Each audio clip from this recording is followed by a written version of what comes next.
Mr. President, your administration separated children. Garcia Luna has been charged. Joaquín Guzmán Loera. Entre Washington y México por Jesús Esquivel. Esta es una producción de Fluxus Comunicaciones. Este es el podcast de Entre Washington y México, con la agenda bilateral y sus protagonistas en voz de Jesús Esquivel.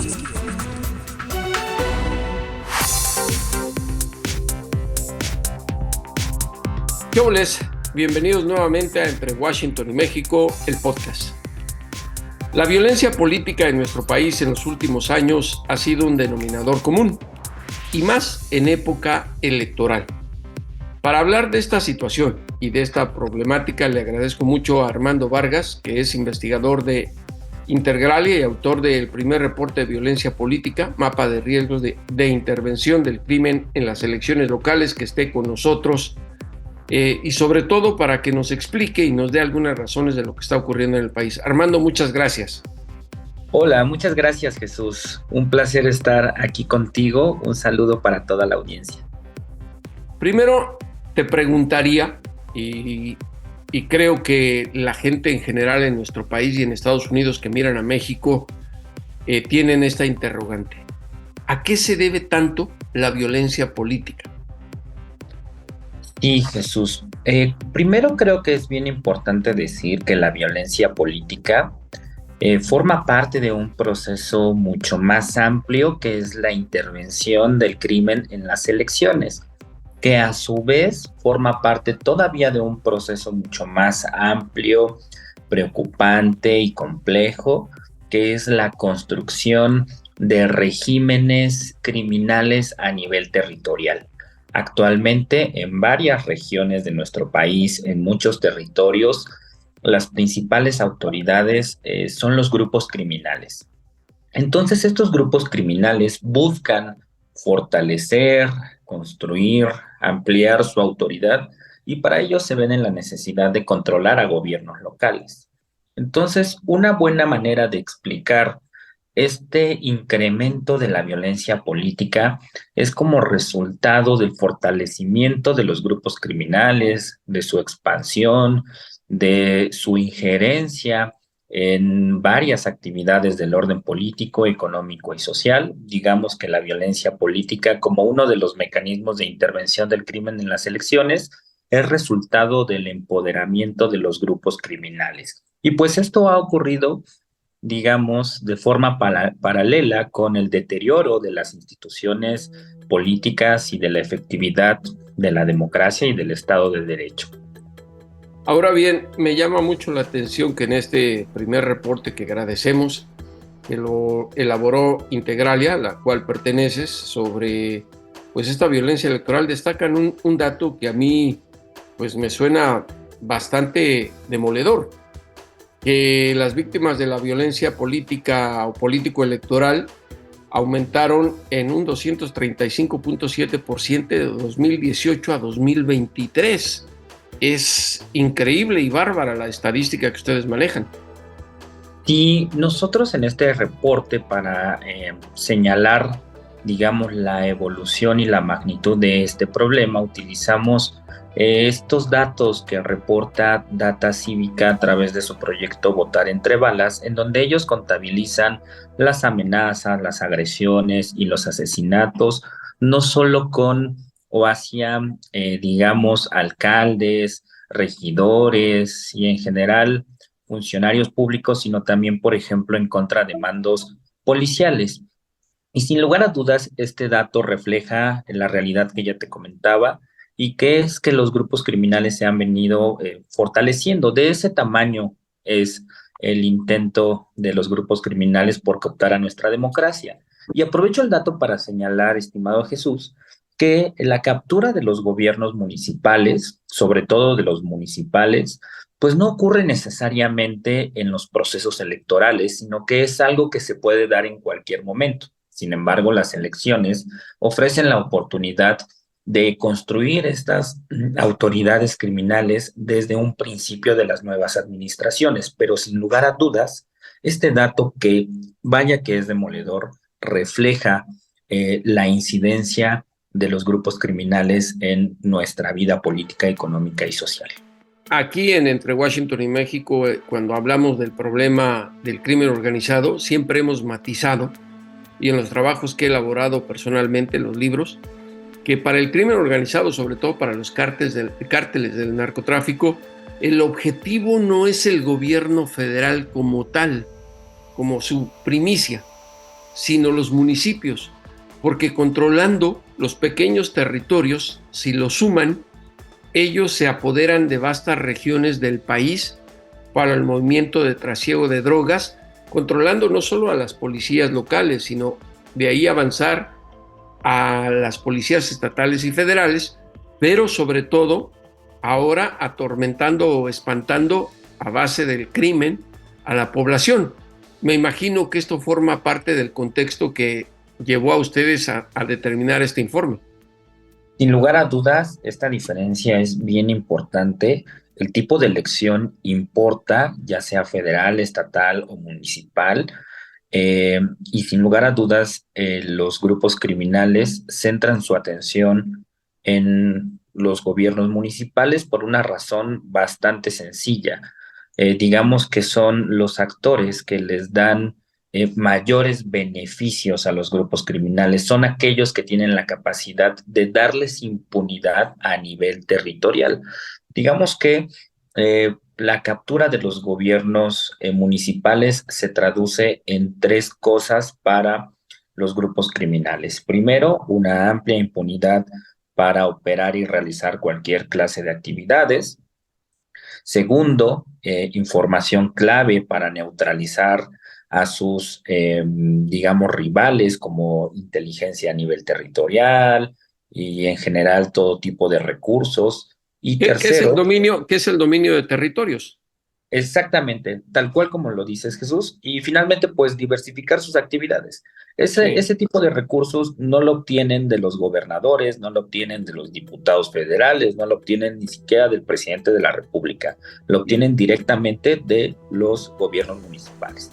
De ahí que lo único que tenemos como evidencia del máximo poder de corrupción del narcotráfico, con evidencia y con hechos que se han incluso diseminado y discutido en una palestra judicial, aunque fue en el extranjero, es el de Felipe Calderón con Genaro García Luna como secretario de Seguridad Pública, coludido con el cártel de Sinaloa, a menos que ustedes hayan registrado otro evento de esta naturaleza.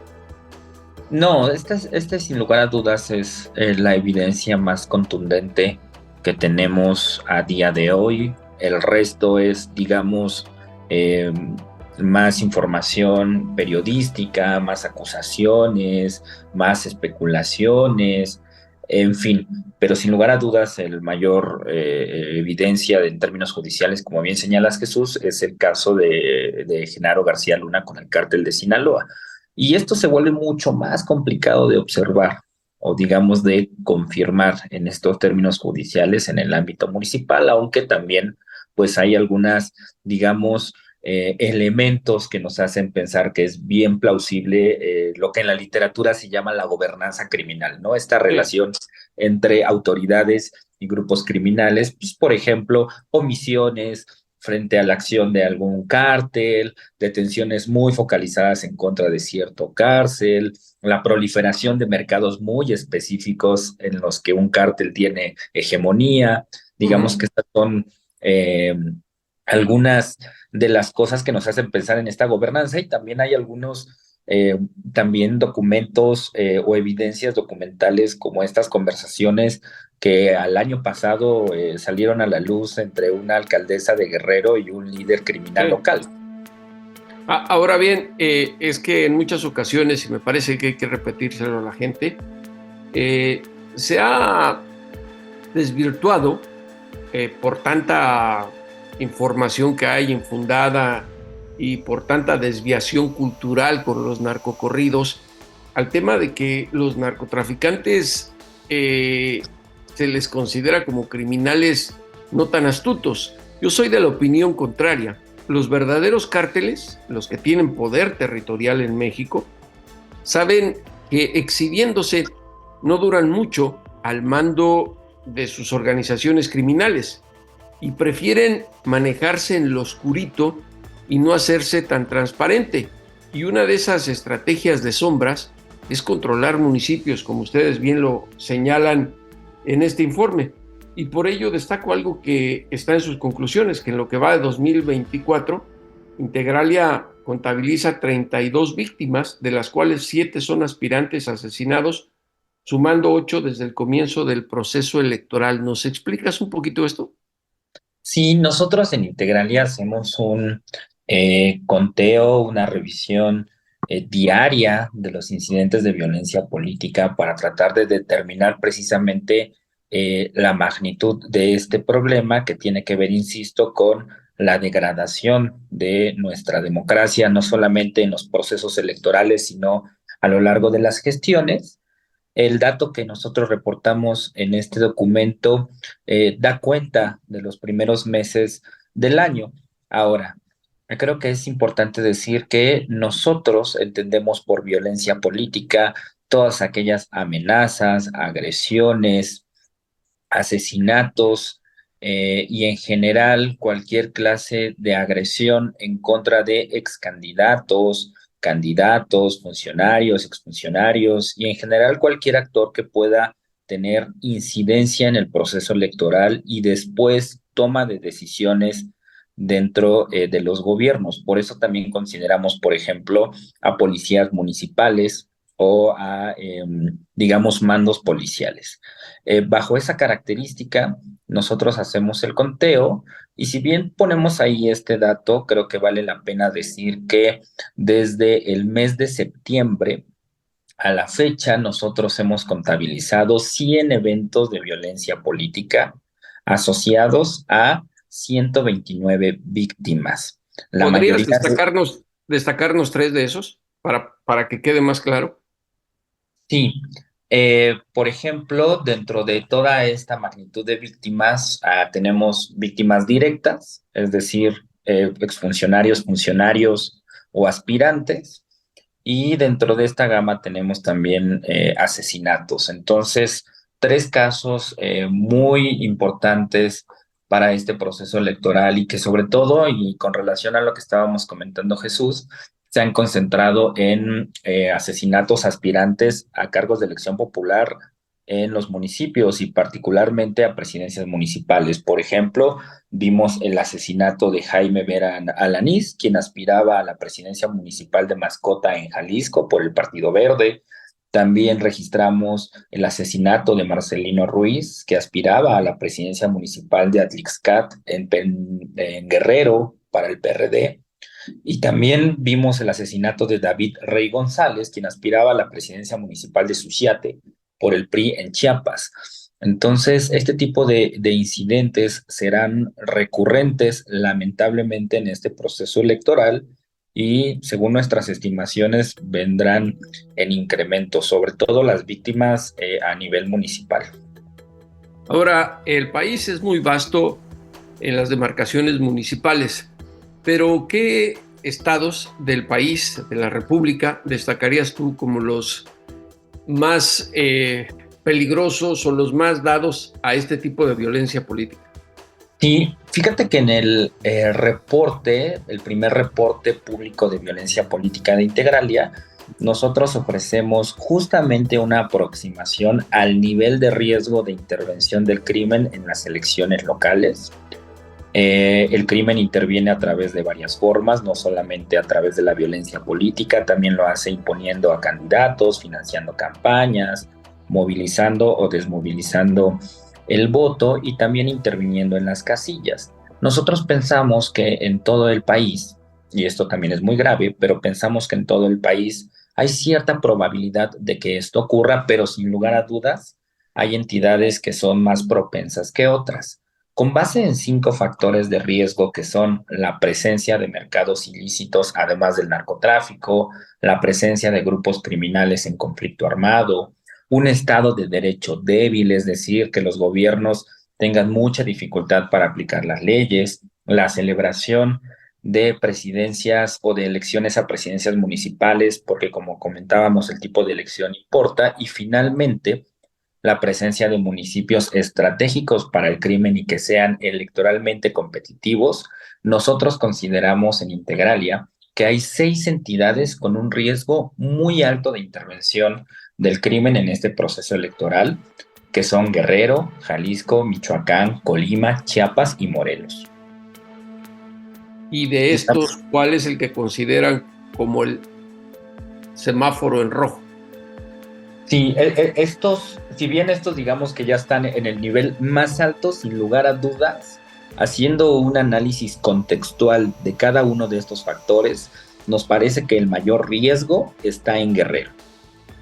¿Y ahora los que podrían estar en luz amarilla? Y es bueno que preguntes, digamos, esta escala de niveles de riesgo. Nosotros en Integralia planteamos 5 niveles de riesgo, que son el muy bajo, que sería un color verde, el bajo, que es un color amarillo, un medio, que es un color, digamos, ya anaranjado, un alto, que es un color rojo, y un color muy, muy alto, que son los 6 que te mencioné. Te mencionaste, sí. Ajá, y que ya serían, digamos, un color marrón.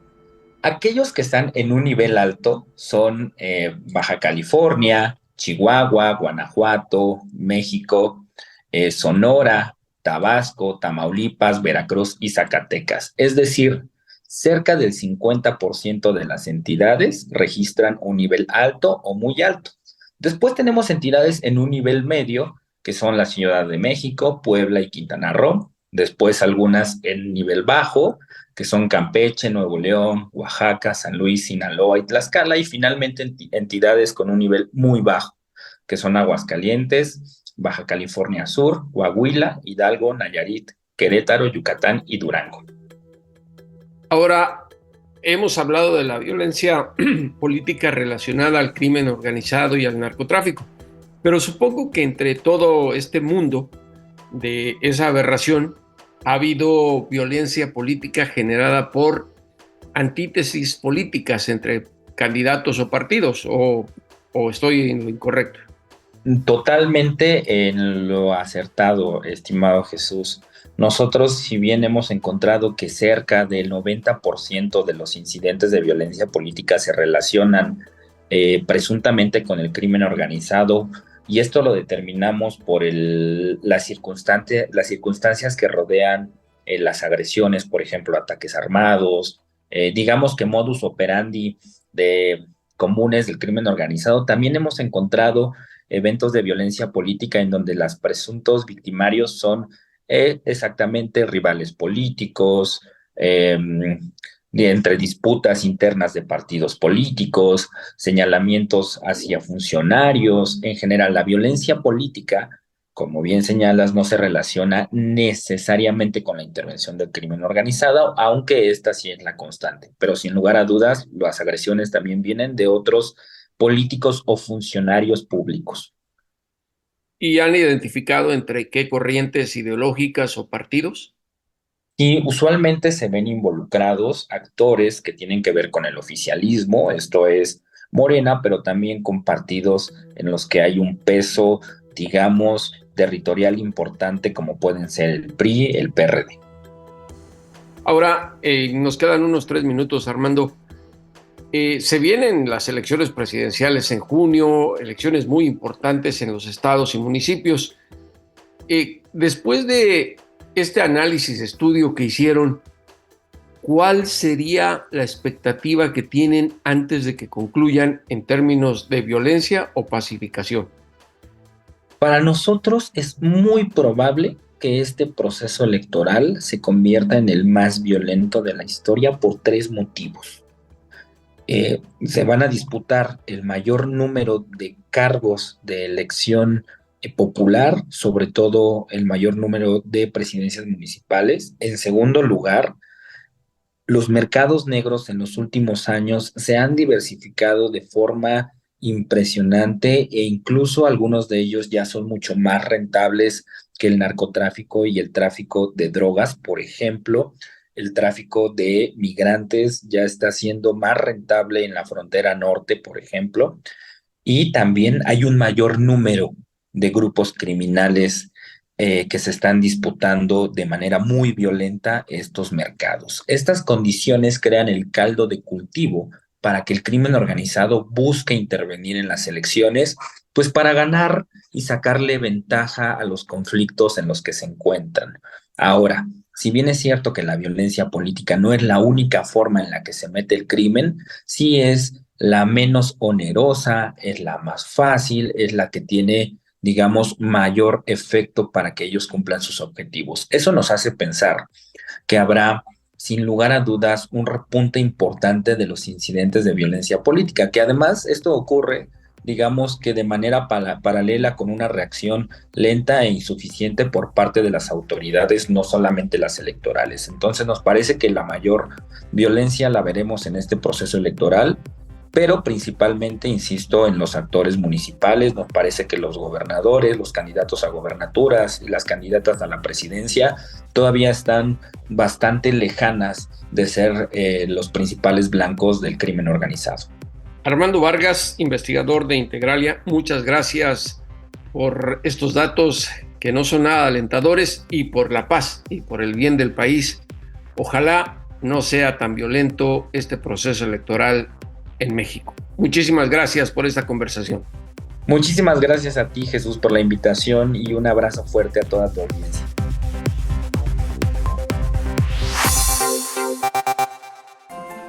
Lo importante es leer, con Fernanda Álvarez.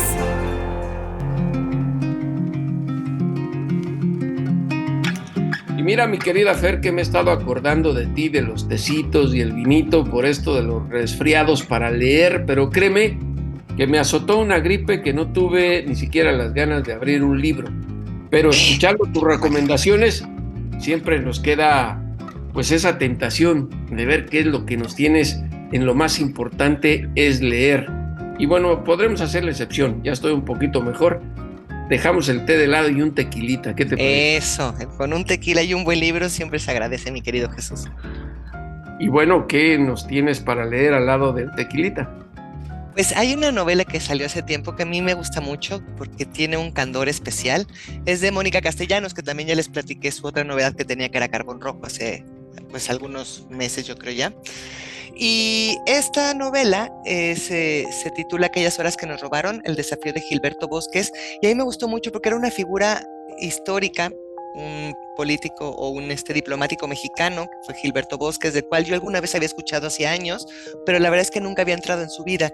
Y a raíz de esta novela de Mónica Castellanos, que recupera pues la valentía y pues, yo creo que el valor que tuvo tanto Gilberto Bosques como su familia, ellos fueron...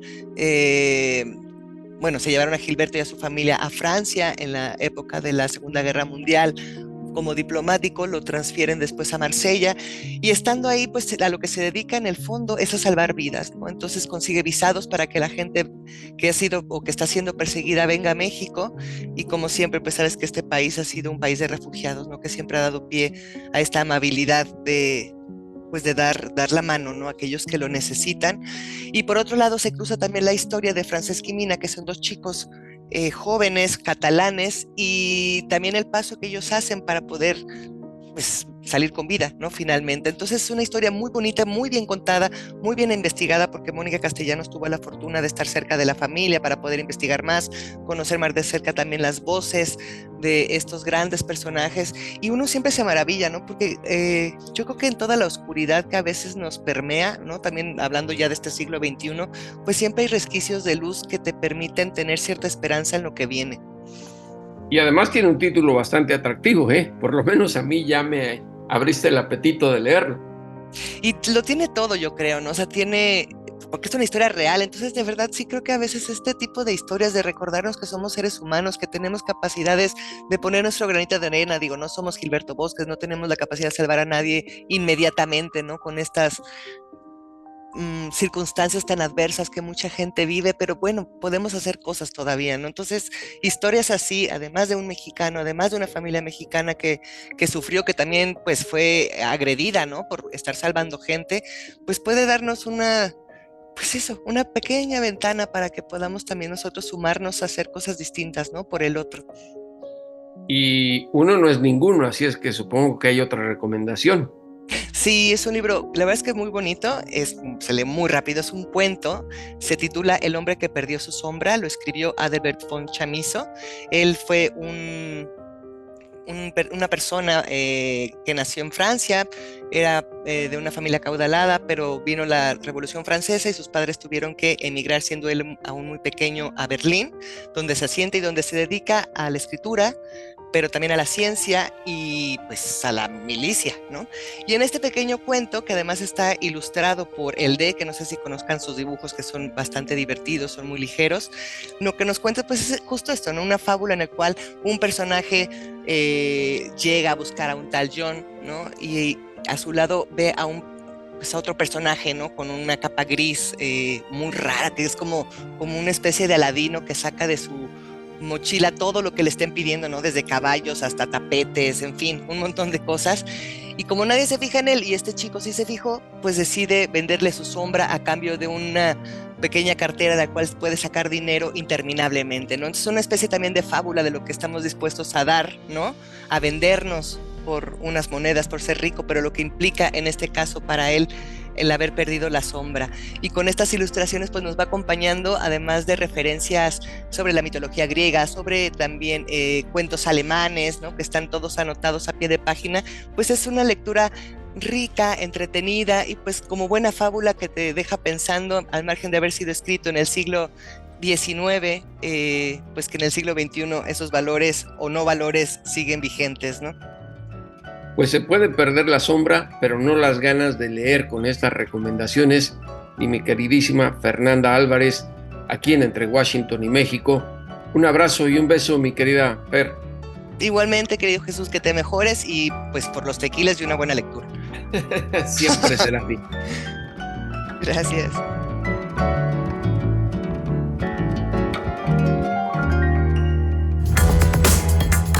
Pucha Play con Gonzalo Lira.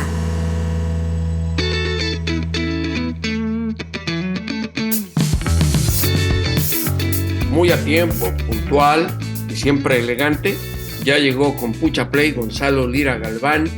Y bueno, recuerden que ya usa un par de tenis que tienen propulsión a chorro, que oprime un botón en su teléfono y lo desplaza a velocidades increíbles por la Ciudad de México para llegar a Entre Washington y México. ¿Qué nos tienes, mi querido Gonzalo? Aclarar la diferencia entre propulsión a chorro y chorro a propulsión, que no vaya a confundirse, ¿no? Porque estoy procurando claro, tener una alimentación balanceada y evitar ese tipo de accidentes. Jesús, ¿cómo estás? Yo, como siempre, muy contento de saludarte y de platicar con la gente y emocionado de hablar de una película que creo está por estrenarse en todo el mundo. Hace algunos días estuvieron aquí en la Ciudad de México presentando la gran parte de su elenco y su director, y que además creo que es una respuesta interesante a muchas quejas que se han expresado, que yo mismo he expresado por aquí respecto al mundo del blockbuster, ¿no? De estas películas hipertaquilleras, de estas superproducciones de ciencia ficción, muchas enfocadas en superhéroes, y que de repente pareciera que hacen en maquila, que les falta un espíritu y un interés cinematográfico y discursivo que vaya un poquito más allá de el vender boletos, el impresionar al público y vender monitos, ¿no? Después, estoy hablando de Duna, la segunda parte de esta, ahora sabemos, trilogía que están adaptando a la pantalla grande. Es la segunda vez que se adapta a la pantalla grande esta novela de Frank Herbert. Allá en los años 80, la primera adaptación la hizo David Lynch en una película que se filmó en México, en los estudios Churubusco y en algunos exteriores de nuestro país, que le dio trabajo a muchas personas aquí en México y que no fue tan bien recibida. Incluso el propio David Lynch ha hablado pestes de aquella película. El estudio no lo dejó trabajar en un corte final como él lo quería hacer, y sobre todo siendo la novela Duna una de las más ambiciosas dentro de la ciencia ficción, ¿no? un parteaguas, una inspiración para otras sagas como podría ser los Star Wars, por ejemplo. En su momento también Alejandro Jodorowsky, y si pueden échenle un ojo al documental Jodorowsky's Dune, o Las Dunas de Jodorowsky, que Alejandro Jodorowsky trabajó mucho tiempo en la preproducción de su adaptación cinematográfica de esta película, pero bueno, la película se caía, nunca se logró levantar, pero es muy, muy interesante ver todo el diseño de producción y el ángulo que le quería dar Jodorowsky a su propia adaptación. Y pasaron muchos años y apenas hace un par de años pudimos ver la primera parte de Duna, adaptada por el franco-canadiense Denis Villeneuve, que nos cuenta la historia, digo, a grandes rasgos, es la historia de un príncipe o alguien que forma parte de la realeza en un futuro no muy lejano, o un futuro alterno, medio distópico, en el cual pues gran parte del planeta está cubierto de dunas desérticas, y es la historia de este príncipe, este joven, que decide darle la espalda a lo que supone ser su destino y unirse como un paria que lo convierte en varias situaciones. Se decide unir a un grupo de personajes del desierto, una resistencia rebelde con la cual va a buscar cambiar no solo su destino, sino también el destino de la galaxia y la forma en la que se conducen las personas con poder, ¿no? Es básicamente el mito del héroe adaptado a la ciencia ficción, pero con ideas que van pues más allá, que también tienen que ver con lo medioambiental y con un discurso respecto a los absurdos también de la guerra y las intervenciones, y cómo de repente lugares, planetas o países más poderosos quieren llegar a imponerse en un lugar en el que no les corresponde. Y la película, como lo decía, se estrena la segunda parte ya muy pronto, a finales del mes de febrero llega a las salas de cine en todo el planeta, pero aquí estuvieron parte del elenco y tuve la oportunidad de platicar con Josh Brolin, que es uno de los protagonistas de esta película. Josh Brolin, que ha estado nominado al Oscar, mucha gente lo recuerda, ya sea si fueron ochenteros, como el hermano mayor del protagonista de aquella película de los Goonies, pero también interpretó a George Bush, por ejemplo, en la película biográfica de George W. Bush que hizo Oliver Stone. En fin, Josh Brolin lleva un rato trabajando y dando su nombre a conocer. Y esto fue lo que me contó, porque me parece muy interesante ver una película que, como lo decía, aborda varios temas, pero entre esos temas aborda el tema de la fe, aborda el tema de la esperanza en medio de una galaxia, de un planeta, de un mundo en conflicto, involucrado o inmiscuido en lo bélico. ¿Y por qué es importante tocar esos temas? Pues vamos a escuchar qué es lo que me dijo Josh Brolin al respecto. Because I think it challenges you personally to La película te reta a analizar cómo te sientes respecto a estos temas. Yo creo que si no cuestionamos, si solamente escuchamos a los gobiernos y dejamos que nos amarren con una correa, entonces estamos jodidos. Hay que desconfiar de los gobiernos para así devolver el poder a la gente y tener democracias verdaderas. Esta historia es una visión que significa mucho para el autor del libro y el director de la película. Es una película sobre seres humanos y la ecología del planeta. Son dos temas que deberían importarnos a todos. Somos humanos y nos atraviesa el ego. Nos lleva a hacer cosas en la comodidad social que no siempre queremos hacer. Nos mete en un hoyo y nos resta integridad. Y es difícil tener integridad porque eres tachado de inadaptado. Te ridiculiza la sociedad. Cuando vemos al pasado, finalmente admiramos a aquellos que se atrevieron a hacerlo. Pues ahí lo tienes, Josh Brolin hablando sobre la importancia de poner estos temas sobre la mesa, de discutirlos, de entenderlos, pero también me parece muy interesante esa última reflexión que hace sobre cómo cuando volteamos al pasado son esos personajes que el resto de su sociedad vio como los inadaptados, los rebeldes, los que fueron en contra, los que pasan a la historia como los generadores de un cambio. Y bueno, como lo decía, parte del discurso de la película también tiene que ver con cuidar el medio ambiente, abogar por la verdadera democracia y, como lo decía Josh Brolin, quitarle el poder a los políticos, quitarle el poder al poder, regresárselo a la gente, y entonces ahí sí que empiecen los trancazos.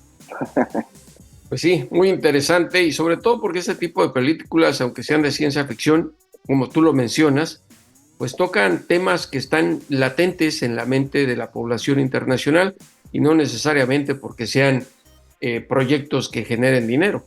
Exacto, creo que las grandes ideas, ya sea en super o en microproducciones, las grandes ideas llegan a grandes debates, y eso es lo que esperamos siempre que genere cualquier obra de arte. Pues ya lo saben, aquí en Entre Washington y México, Mucha Play con Gonzalo Lira Galván cada semana. Un abrazo, Gonzalo. Otro para ti, Jesús.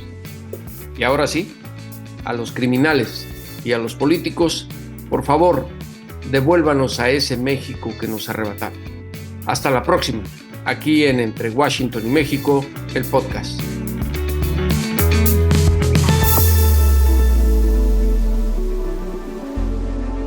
Esto fue Entre Washington y México, una revisión semanal por la agenda bilateral y sus protagonistas.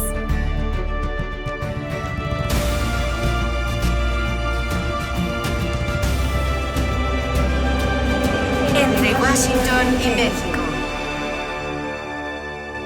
Esta es una producción de Fluxus Comunicaciones.